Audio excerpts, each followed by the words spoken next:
সকলোকে আৰু এটা নতুন ভিডিঅ'ত স্বাগতম জনালো আৰু আজিৰ এই ভিডিঅ'টোত আমি আলোচনা কৰিম বেংকিং এক্সামত ইংলিছত কেনেকৈ পাৰফেক্ট বনিব পাৰি কাৰণ মই নিজেও বহুত কেইটা প্ৰিলিমছ এক্সামত ইংলিছত 30 আউট অফ 30 লাভ কৰিছিলোঁ 30 আউট অফ 30 কাৰণ তুমি যেতিয়া এটা বেংক এক্সাম দিব যোৱা মই ইনিশিয়ালি কৈ দিছোঁ বেংক এক্সাম এতিয়া তুমি দিব যোৱা কি হয় ইংলিছ প্ৰিলিমছতো আহে মেইনছতো আহে প্ৰিলিমছত আমি বেংকিঙত আমাৰ বহুত কম সময় থাকে মেথছ ৰিজনিং কৰিবলৈ মই নিজৰ মেথছত বহুত ষ্ট্ৰং আছিলোঁ সৰুৰ পৰা কিন্তু গোটেই মেথছখিনি আমি কৰি আহিব নোৱাৰোঁ কাৰণ 35টা প্ৰশ্ন আমি 20 মিনিটত কৰিব লাগে সিমিলাৰলি ইংলিছৰ 30টা প্ৰশ্ন 20 মিনিট কিন্তু ইংলিছৰ বস্তুবিলাক ৰিডিং কৰি কৰিব পাৰি তো সেইভাবে ইংলিছে আমাৰ মাৰ্কছটো বঢ়াই দিয়ে প্ৰিলিমছত সিমিলাৰলি মেইনছত যদি আমি চাব যাওঁ মেইনছত আমাৰ মেথছ ৰিজনিং এইবিলাক অলপ টাফ আহে পাজল আহে এৰিথমেটিক ডিআই যিসকলে টান পায় তেওঁলোকৰ কাৰণে আৰু টান হৈ যায় কিন্তু ইংলিছে আমাৰ মাৰ্কছটো বঢ়াই দিয়ে মেইনছতো সো আল্টিমেটলি আমাক জবটো দি দিয়ে সেইভাবে ইংলিছত আমি ষ্ট্ৰং হ'ব লাগিব এতিয়া ইংলিছত কেনেকৈ ষ্ট্ৰং হ'ব পাৰি কাৰণ মই নিজেও মেট্ৰিকলৈকে আছামিজ মিডিয়ামৰ ল'ৰা আছিলোঁ গতিকে হ'লেও মই এই ইংলিছত ইয়াতে পাৰফেক্ট হ'লোঁ ঠিক আছে পাৰফেক্ট মানে এনেকুৱা নহয় মই ইংলিছৰ গ্ৰামাৰ সকলো জানো মই ইংলিছ কথা ক'ব জানো পুৰা স্পীডত নোৱাৰোঁ কিন্তু হ'লেও মই কেনেকৈ পাইছিলোঁ ঠিক আছে কিছুমান সিক্ৰেট টিপছ আছে সেই সিক্ৰেট টিপখিনি মই তোমালোকৰ লগত শ্বেয়াৰ কৰিম প্ৰথম কথা আমি সিলেবাসটো জানিব লাগিব ঠিক আছে তো বেংক এক্সামত ইংলিছত মেইনলি কেনেকুৱা ধৰণৰ বস্তু আহে এটাটো আহে ডাইৰেক্ট গ্ৰামাৰ ৰিলেটেড পৰ্চন আৰু এটা পৰ্চন আহে ৰিডিং পৰ্চন গ্ৰামাৰ পৰ্চনত কেনেকুৱা আহে গ্ৰামাৰ পৰ্চনত তোমাৰ ফিলাৰ্ছ আহিলে ধৰা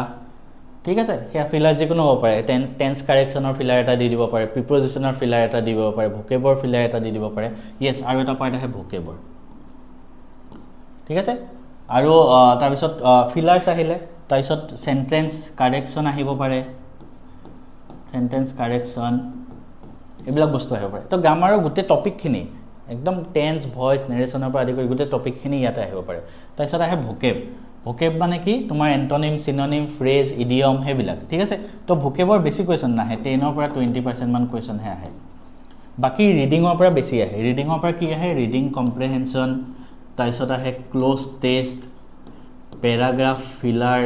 এইবিলাক বস্তু আহে মানে পেৰাগ্ৰাফ এটা দি দিয়ে ফিল কৰিব লাগে তাৰপিছত এটা পেৰাগ্ৰাফ বনাব দিয়ে 4টা সেন্টেন্স থাকে পেৰাগ্ৰাফ এটা বনাব দিয়ে ঠিক আছে তো এই তিনটা টাইপৰ বস্তু আহে এটা এটা কথা মনত ৰাখিবা কেনেকৈ আমি পাৰফেকশনটো আনিব পাৰো মই এই আজি তোমালোকক মই এইটো বস্তু একবাৰ দেখাই দিম ঠিক আছে প্ৰথম কথা মই যদি গ্ৰামাৰৰ কথা ক'ব যাওঁ গ্ৰামাৰৰ একেটা পাৰ্ট আহে ইংলিছত ফিলাৰ সেন্টেন্স কাৰেকশ্যন তাৰপিছত টেন্স ভইচ এইবিলাক বস্তু আহে তাৰ কাৰণে আমাক কনসেপ্টটো ক্লিয়াৰ থাকিব লাগিব ঠিক আছে মই কনসেপ্ট ক্লিয়াৰ কৰিছিলোঁ নিমিষা বানচাল মেমৰ পৰা নিমিষা বানচালৰ 120 ৰুলছ অফ গ্ৰামাৰ বুলি এটা প্লেলিষ্ট আছে ঠিক আছে তো মই একো কিতাপ কিনা নাই 120 ৰুলছ অফ গ্ৰামাৰ গোটেইখিনি মই চাইছোঁ নিজৰ নোটছ বনাইছোঁ তাৰ পিছত মই নোটছ বনোৱাৰ পিছত প্ৰেক্টিছ কৰিছোঁ এই গ্ৰামাৰ পাৰ্টৰ কোপা কৰিছোঁ PYQ বিলাক চাইছোঁ বেংকিঙৰ তাৰপিছত মই গাইডলিৰ PDF কিনিছিলোঁ গাইডলি ঠিক আছে মই কোনো কিতাপ কিনা নাই ইবুক মই বেছি পঢ়োঁ কাৰণ PDF পৰাই আমি মানে সাইজ কম্পিউটাৰ চাই পঢ়িব লাগে তোমালোকে ইবুক আমাৰো ইবুকখন ল'ব পাৰা আমাৰ মেথছ এণ্ড ফিজিক্স চাবৰ ফালৰ পৰা বনোৱাও ধুনীয়া এখন ইবুক আছে প্ৰত্যেক সাবজেক্টৰে পাবা তাতো সব কোৱেশ্চন পাবা তো এইটো ল'বা ঠিক আছে ভোকেবটো কেনেকৈ কৰিছিলোঁ মই কৈ আছোঁ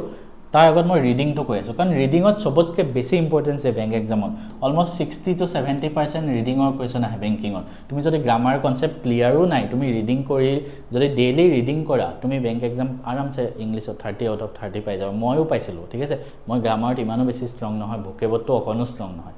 ইংলিছৰ reading comprehension close test paragraph filler paragraph making এই বস্তুবিলাক কেতিয়া তুমি পাৰিবা যেতিয়া তুমি ডেইলি ৰিডিং কৰা তো ডেইলি মই কি কৰিছিলোঁ ডেইলি মই নিউজ পেপাৰ ৰিড কৰিছিলোঁ নিউজ পেপাৰ কি পঢ়িছিলোঁ এডিটৰিয়েল ঠিক আছে এডিটৰিয়েল পঢ়িছিলোঁ কেনেকৈ এডিটৰিয়েল পঢ়িব লাগে মই হেতুত আহিম এতিয়া নেক্সট এডিটৰিয়েল পঢ়িছিলোঁ তাৰপিছত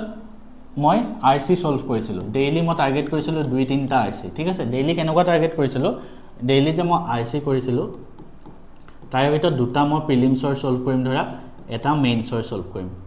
এতিয়া এই বস্তুবিলাক ক'ত পাবা আমাৰ ইবুকখন যদি লোৱা তাতে 1000 RC পাবা প্ৰিলিমছৰ পাবা মেইনছৰ পাবা তো সেই হিচাপত তোমালোকে সলভ কৰিবা এটা ভোকেব ক'ব পঢ়িব পাৰা ভোকেব পঢ়িবৰ কাৰণে তোমালোকে কিতাপ ইউজ কৰিব পাৰা ওয়াৰ্ড পাৱাৰ মেটিজি বা ব্লেক বুক যিকোনো এখন কিতাপ কিন্তু মই এখনো লোৱা নাই মই কি কৰিছিলোঁ মই যেতিয়া নিউজ পেপাৰ পঢ়োঁ তাৰ টান শব্দবিলাক লিখি যাওঁ হেতুৱে মোৰ ভোকেব হিচাপে কাম কৰে ঠিক আছে তো এইখিনি বস্তু এতিয়া আমি ৰিডিং কাৰণ ৰিডিং কৰিলেহে তুমি পাছ কৰিবা তো আল্টিমেটলি আমাৰ ৰিডিঙৰ ওপৰতে থাকে ঠিক আছে মই আকৌ কৈ দিছোঁ গ্ৰামাৰখিনি তোমালোকে কনচেপ্ট বুজিলা লিখিলা তাৰপিছত কুৱেশ্যন সলভ কৰিলা কিন্তু ৰিডিংখিনি কৰিলেহে এই বস্তুখিনি কৰিব পাৰিবা তো আমি ৰিডিং পাৰ্টটো কেনেকৈ ইম্প্ৰুভ কৰিম মই একবাৰ দেখাই দিওঁ ৰিডিং ঠিক আছে তুমি যিকোনো এখন নিউজ পেপাৰৰ PDF টেলিগ্ৰাম চেনেলবিলাকত পাই যায় ডেইলি ঠিক আছে তো তুমি কি টাৰ্গেট কৰিবা সদায় 1 ঘণ্টা কি কৰিবা নিউজ পেপাৰখনৰ এডিটৰিয়েল পঢ়িবা ডেইলি 2টা আৰ্টিকেল ঠিক আছে ডেইলি মই 2টা আৰ্টিকেল পঢ়িছিলোঁ নিউজ পেপাৰখনৰ এডিটৰিয়েলটো পঢ়িলোঁ ঠিক আছে ভিডিঅ' পাবা কোনোবাই যদি ভিডিঅ' কাৰণ চব প্ৰথম নাজানো কেনেকৈ পঢ়িব লাগে তো প্ৰথম এসপ্তাহমান ভিডিঅ' চাবা মই নিমিষা বাঞ্চাল মেমৰে এডিটৰিয়েল ভিডিঅ' চাইছিলোঁ 1 ঘণ্টাৰ এটা ভিডিঅ' দিয়ে ডাবল স্পীডত চাবা তো এসপ্তাহমান চাবা তাৰপিছত নিজৰে আইডিয়া হৈ যাব কেনেকৈ পঢ়িব লাগে ডেইলি 2টা আৰ্টিকেল পঢ়িবা আৰ্টিকেলটো পঢ়ি যাওঁতে বুজি নাপাবা কাৰণ আমি অসমীয়া মিডিয়ামৰ ল'ৰা ছোৱালী তুমি কি কৰিবা এখন কপি বনোৱা তো এই আৰ্টিকেলটো পঢ়োঁতে যিমান টান শব্দ পোৱা নাই যি শব্দৰ ৱৰ্ড মিনিং তুমি বুজা নাই ৱৰ্ড মিনিঙৰ ইয়াতে লিখি যোৱা এই ৱৰ্ড মিনিঙৰ কপিখন প্ৰত্যেক 7 দিনত একবাৰ ৰিভাইজ কৰা তো ই তোমাৰ ভোকেবৰ কপি হিচাপেও কাম কৰিব ৰিভাইজ কৰি গৈ থাকিব ফ্ৰেজেছ এণ্ড ইডিয়মছ পাবা তো এইখিনি ৰিভাইজ কৰা মই সেইটো কাৰণে ভোকেবৰ কিতাপে লোৱা নাই এইখিনিতে মোৰ হৈ গৈছে সেকেন্ড কথা এইটো কৰিলা তাৰপিছত ডেইলি 3টা RC সলভ কৰা ৰিডিং কম্প্ৰিহেনশন আৰু বাকি ৰিডিঙৰ পাৰ্ট কেটাৰো ডেইলি 5-6টা মান কোৱেশ্চন মই সলভ কৰিছিলোঁ যেনেকৈ ক্লোজ টেষ্ট পেৰাগ্ৰাফ ফিলাৰ এইবিলাক এই 3টা RC যে সলভ কৰিবা তাৰে 2টা তুমি কৰিবা প্ৰিলিমছৰ এটা কৰিবা মেইনছৰ আমাৰ ইবুকখন লৈ লোৱা তাতে 1000 মান RC আছে তাৰ পৰা কৰি থাকিবা সিমিলাৰলি ক্লোজ টেষ্ট পেৰাগ্ৰাফ ফিলাৰ তাৰে 5-6টা কোৱেশ্চন প্ৰত্যেক টপিকৰ ডেইলি কৰিবা তো তেনেকৈ তোমাৰ মানে আমি ইংলিছত ডেইলি কিমান টাইম দিব লাগে তুমি যদি ইংলিশটো তোমাৰ ষ্ট্ৰং নহয় তুমি যদি বিগিনাৰ হয় বা তোমাৰ ইংলিশ ষ্ট্ৰং নহয় আগৰ পৰাই তেনেহলে ডেইলি তুমি 2 ঘণ্টা টাইম দিবা ইংলিশত ডেইলি 2 ঘণ্টা টাইম দিবই লাগিব ঠিক আছে এই 2 ঘণ্টাটো এনেকুৱাকৈ তুমি ভগাব পাৰা ইংলিশৰ কাৰণে কি কৰিবা প্ৰথমটো ভিডিঅ' চাওঁতে 1 ঘণ্টামান টাইম যাব তাৰপিছত যেতিয়া তুমি ৰিডিং কৰিবা টাৰ্গেট কৰিবা 30 মিনিটত 2টা আৰ্টিকেল খতম কৰিবলৈ ইংলিশৰ কাৰণে মই কৈ আছোঁ 30 মিনিটত 2টা আৰ্টিকেল ঠিক আছে তাৰপিছত তুমি কৰিবা নেক্সট 1 ঘণ্টা ঠিক আছে মই একবাৰ ভালকৈ দেখাই দিওঁ ইয়েছ 30 মিনিটত 2টা আৰ্টিকেল তাৰপিছত 30 মিনিটত কি কৰিবা গ্ৰামাৰৰ কোৱেশ্চন গ্ৰামাৰ প্ৰথম কনচেপ্টখিনি ক্লিয়াৰ কৰি ল'বা টাৰ্গেট কৰা গ্ৰামাৰ গোটেই 120 ৰুলছ অফ গ্ৰামাৰ প্লেজ খতম হ'ব তাৰপিছত 30 মিনিটত গ্ৰামাৰৰ কোৱেশ্চন প্ৰেক্টিছ কৰিবা আমাৰ ইবুকৰ পৰা গ্ৰামাৰৰ কোৱেশ্চনখিনি প্ৰেক্টিছ কৰিলা তাৰপিছত 30 মিনিটত কৰিবা 3টা RC প্ৰেক্টিছ কোবা কৰিবা আমাৰ ইবুকৰ পৰা 3টা RC ভিতৰত 2টা প্ৰিলিমছ এটা মেইনছ হৈ গ'ল তাৰপিছত আৰু 30 মিনিটত কি কৰিবা বাকি ৰিডিঙৰ বাকি কোৱেশ্চনবিলাক সলভ কৰিবা ঠিক আছে ডেইলি 5-6টা মান যেনেকৈ পেৰাজাম্বলছ হওক বা তোমাৰ ক্লোজ টেষ্টৰ এইখিনি তো এইটো ইংলিছৰ পাৰফেক্ট শেডিউল হয় এনেকৈ তোমালোকে গৈ থাকা ঠিক আছে লাহে লাহে যিমান তুমি আগবাঢ়ি গৈ থাকিবা তুমি নিজে গম পাই থাকিবা লাহে লাহে কি কৰিবা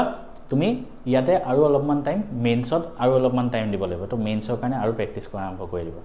তো এই ভিডিঅ'টো কেনেকুৱা লাগিল জনাবা আৰু যদি এনেকুৱা কিবা গাইডেন্স লাগে মোক কমেন্ট কৰিবা মই আৰু ভিডিঅ' বনাম আমাৰ ফালৰ পৰা এটা ভাল খবৰ আমি বহুত কষ্ট কৰি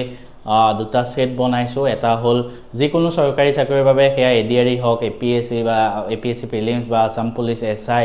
SSC ষ্টেট মানে চেন্ট্ৰেল লেভেলৰ SSC সিলেবাছৰ ওপৰত বনোৱা হৈছে সেইখিনি সিলেবাছৰ গোটেইখিনিত কভাৰ আপ হৈ যায় SSC তাৰ পিছত আপোনাৰ ৰেলৱে NTPC এই গোটেইবিলাকৰ কাৰণে আমাৰ এটা সেট বনোৱা হৈছে মাষ্টাৰ বুকছ য'ত আমাৰ কোৱান্ট ৰিজনিং থাকিব ইংলিশ GK কম্পিউটাৰ সায়েন্স এই গোটেইখিনিৰে এটা সেট বনোৱা হৈছে ঠিক আছে এই সেটটো আপোনালোকে ল'ব পাৰিব এই সেটটো মই আপোনালোকক দেখাই দিওঁ মাষ্টাৰ সিৰিজ প্ৰথম মাষ্টাৰ সিৰিজৰ আমাৰ ষ্টেট গভৰ্ণমেণ্ট এক্সাম আৰু SSC ৰ বাবে দেখাইছো য'ত কোৱান্ট আৰু SSC ইংলিশ ৰিজনিং আৰু জেনেৰেল এৱাৰনেছ এই গোটেই 4খন কিতাপ পাব 4খন ই-বুক এটা ই-বুকত আপোনাৰ প্ৰত্যেকটো চেপ্টাৰ ঠিক আছে যেনেকৈ জেনেৰেল এৱাৰনেছৰ হিষ্ট্ৰী জিঅ'গ্ৰাফি পলিটি প্ৰত্যেকটো চেপ্টাৰ পাব গোটেইখিনি মানে প্ৰায় 1000 মান বুক মানে এটা চেপ্টাৰৰ পৰা হিষ্ট্ৰী এটা চেপ্টাৰ পলিটি এটা চেপ্টাৰৰ পৰা আপোনাৰ থিওৰি দিয়া আছে ইম্পৰ্টেন্ট যিমান এক্সাম প্ৰিভিয়াছ ইয়াৰ গোটেই কুৱেশ্যনবিলাক চাই থিওৰি দিয়া আছে সেই থিওৰিখিনি পঢ়ি চেপ্টাৰটো পঢ়িয়ে তাৰ তলত এটা চেপ্টাৰ 200 মান MCQ দিয়া আছে এই গোটেইখিনি কৰিব পাৰিব প্ৰত্যেক সাবজেক্টতে হেনেকৈ quant English reasoning general awareness similarly যোনে বেংকিঙৰ কাৰণে পঢ়ে স্পেশালি মই যেটো বেংক কোৱালিফাই হয় তো বেংকিঙৰ কাৰণে কোৱান্ট ৰিজনিং ইংলিশ তাৰপিছত জেনেৰেল এৱাৰনেছ কম্পিউটাৰ এই গোটেইখিনিৰে হেনেকুৱা সেট বনাই দিয়া হৈছে এই গোটেইখিনি আমাৰ মেথছ এণ্ড ফিজিক্স আপত গৈ ই বুক আপোনালোকে ডাউনলোড কৰক বহুত ইম্পৰ্টেণ্ট এক্সামৰ বাবে এই গোটেই মানে PYQ ওপৰতে বেছ কৰি বনোৱা হৈছে ইয়াতো প্ৰত্যেক চেপ্টাৰৰ পৰা আপুনি 200 মান MCQ পাব এটা সাবজেক্টৰ ঠিক আছে ইংলিছৰ যেনেকৈ RC পাই যাব 1000 মান পাজল পাই যাব 1000 মান সব বস্তু পাই যাব ঠিক আছে তো এইখিনি আপোনালোকে লৈ লওক সিমিলাৰলি আৰু দুটামান আমাৰ কোৰ্স আছে আৰু দুটামান আমাৰ গভৰ্নমেন্ট এক্সামৰ কাৰণে কোৰ্স আছে প্ৰথম মক টেষ্ট সিৰিজ যিকোনো গভৰ্নমেন্ট এক্সাম দিয়াৰ আগতে আমি মক টেষ্ট দিব লাগে ঠিক আছে কাৰণ আমি তেতিয়াহে গম পাম আমাৰ এই আগৰ কেখন আপোনাৰ ই বুক হয় কিন্তু আমি পৰীক্ষা দিয়া নিচিনাকৈ মক টেষ্ট দিব লাগিব তো তাৰ বাবে আমাৰ এটা মক টেষ্ট সিৰিজ GS ৰ বাবে আছে প্ৰায় 5000 মান MCQ ঠিক আছে এই মক টেষ্ট সিৰিজটো আপোনালোকে ল'ব পাৰিব যিকোনো চৰকাৰী চাকৰিৰ বাবে ঠিক আছে বেংকিংক বাদ দি কাৰণ বেংকিংত এবিলাক বস্তু নাহে জিকে তো GS পাৰ্টৰ পৰা হিষ্ট্ৰী জিওগ্ৰাফি পলিটি ইকনমিক্স আৰু আসাম জিকেও ইনক্লুডেড আছে ঠিক আছে ষ্টেটিক জিকে প্ৰত্যেকখিনিৰ পৰা 5000 MCQ বনাই দিছো এটা চেপ্টাৰৰ পৰা মানে 100 এনেকুৱা MCQ বনাই দিয়া হৈছে এটো আপোনালোকে নিজে পৰীক্ষা দিয়া নিচিনাকৈ এটেম্প কৰিব পাৰিব আৰু PDFও পাব তো গোটেইখিনি এটো GS ৰ মক টেষ্টটো ল'ব পাৰিব আৰু তাৰপিছতে আমাৰ আৰু কি আছে এই গোটেইখিনি বস্তু আপোনালোকে ল'ব পাৰিব ইয়াৰ উপৰি আপোনালোকৰ আমাৰ আৰু কিছুমান কোৰ্স আছে যেনেকৈ আমাৰ মেথছ এণ্ড ৰিজনিং যিকোনো চৰকাৰী চাকৰিৰ বাবে আছে এই গোটেইখিনি বস্তু আপোনালোকে মেথছ এণ্ড ফিজিক্স আপ এপটো ডাউনলোড কৰক গুগল প্লে ষ্টৰত গৈ এই এপটো ডাউনলোড কৰক যোনটো 10K প্লাছ ডাউনলোড আছে 4.4 ষ্টাৰ ৰেটিং আৰু তাত গৈ আপোনালোকৰ যোনটো কোৰ্স লাগে এটা আছে বেংকিং SSC তো তাত এবাৰ ক্লিক কৰি চাওক এটা আছে আসাম জবস দুটা মেনু আছে দুইটা মেনুত ক্লিক কৰি চাওক যেটো ভাল লাগে আপোনালোকৰ নিজৰ হিচাপত পেমেন্ট কৰি অনলাইন পেমেন্ট কৰি ল'ব পাৰিব ৰেকৰ্ডেড ক্লাছ থাকিলে আগৰ ৰেকৰ্ডেড ক্লাছ বিলাকো পাই যাব যেটো ভাল লাগে তাৰ পৰা লৈ লওক